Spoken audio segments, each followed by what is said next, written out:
Okay, video ni Bella nak tunjuk kerajinan mak mentua Bella. Hampa tengok ni. Satu pun tak ada yang dia order.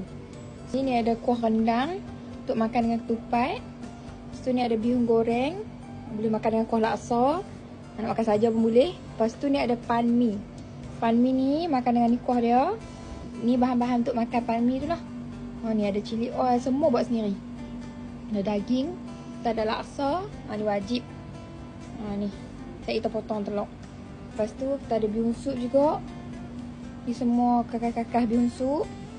Tu ni special, kita ada musang king. Makan dengan pulut. Ni. Tu. Elok. Ni dessert-dessert mak mentua Bella buat sendiri semua apa. Okay, ni kita ada puding hijau. Lepas tu kita ada kek macam kek marble. Macam askar gitu dia punya corak. Lepas tu kita ada kek coklat dengan pisang. Okay, banana chocolate cake. Lepas tu kita ada puding strawberry. Cantik bunga bekas kemain tu. Ni special kari pak pusing mak mentua Bella. Sedap ampun. Tak beli buat ni hari ni. Dan dia buat dengan semua benda ni. Dengan kari pak lagi. Lepas tu ni puding macam-macam colour dia buat. Lawa-lawa. Nampak tu. Ketupat pun dia dan buat ampun. Buat ni, ketupat comel-comel. Kecil-kecil je mak mentua Bella buat. Senang nak makan.